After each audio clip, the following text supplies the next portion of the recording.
16 শহরে একটা torture sell বানিয়ে আমাদের অনেক বিপ্লবী ভাইদেরকে টর্চার করেছি সেখানে। 3টা 25-এর মধ্যে যদি কমিটি বাতিল করা না হয় তাহলে আমরা হাসনাত আব্দুল্লাহ এবং আরিফ সোহেলকে চট্টগ্রাম থেকে অবাঞ্ছিত ঘোষণা করব। আমরা যে হাসনাত আব্দুল্লাহকে একটা আলটিমেটাম দিয়েছি, আমাদের দাবি মেনে না নেয় সেক্ষেত্রে আমরা কঠোর কর্মসূচি যেতে বাধ্য হব।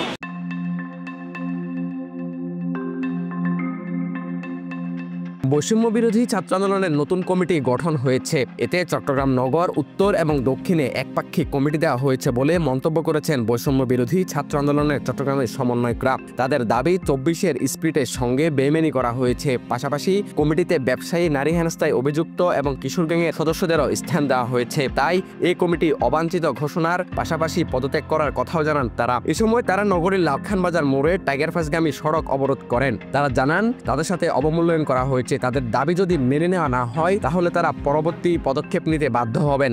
আসলে গতকালকে ঢাকা কেন্দ্র থেকে বৈষম্য বিরোধী ছাত্র আন্দোলনের একটা কমিটি গঠন করা হয়েছে, যে কমিটিটা সম্পূর্ণ অবাঞ্ছিত বলে আমরা মনে করি এবং এই কমিটিতে ছাত্রলীগের বিভিন্ন কর্মীদেরকে পুনর্বাসন করা হচ্ছে। এই জন্য এই কমিটিটা আমরা বিলুপ্ত ঘোষণা করতেছি এবং এটা বয়কট ঘোষণা করতেছি এবং আগামী এই যে 3টা 25-এর মধ্যে এই কমিটিটা আমরা বাতিল ঘোষণা করছি এবং আগামী 3 দিনের মধ্যে নতুন কমিটি যাতে গঠন হয় এটার জন্য আমরা যে কর্মসূচিটা দিয়েছি আগামী 3 দিনের মধ্যে, এবং আমরা যে হাসনাত আব্দুল্লাহকে একটা আলটিমেটাম দিয়েছি এটা আপনারা জানতে পারবেন, এটা আমরা আপনাদের সামনে নিয়ে আসবো। এখন পর্যন্ত আমরা কোনো প্রতিশ্রুতি পাইনি, এখন পর্যন্ত ঢাকা থেকে কোনো কল আসেনি। এটা তারা যদি আমাদের দাবি মেনে না নেয় সেক্ষেত্রে আমরা কঠোর কর্মসূচি যেতে বাধ্য হব। 3টা কমিটি দেওয়া হয়েছে চট্টগ্রামকে নিয়ে, একটা হচ্ছে দক্ষিণ, উত্তর এবং মহানগর। আমরা দেখতে পাই যে এইসব কমিটিতে যারা প্রধান অর্থাৎ আহ্বায়ক, সদস্য সচিব, মুখ্য সংগঠক, মুখপাত্র, তারা বিভিন্ন চাঁদাবাজি, টেন্ডারবাজি এবং নারীদেরকে হেনস্থার সাথে জড়িত ছিল। এমনকি আমরা দেখতে পাই যে রিজাউর রহমান 5 আগস্টের পর 16 শহরে একটা লাইব্রেরি গঠনের কথা ছিল, জুলাই স্মৃতি লাইব্রেরি।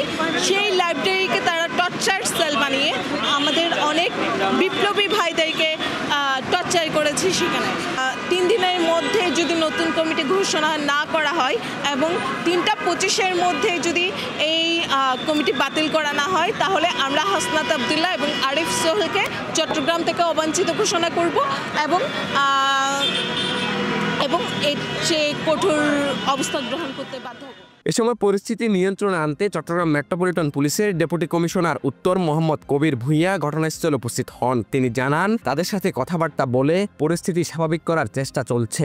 ওনারা যদিও এখানে অবস্থান করছে, দেখেন হলো পাশ দিয়ে কিন্তু বাইপাস করতে যানবাহন চলাচল কিন্তু করতেছে, এখানে তেমন একটা কিন্তু বিঘ্ন হচ্ছে না। তো ওনারা অল্প কিছুক্ষণ অবস্থান করবে। ওনারা যেটুকু বলেছে যে এই যে কমিটি যারা ডিক্লেয়ার করেছে তাদের সাথে কথা হয়েছে, ওনারা লিয়াজু করে যাচ্ছে।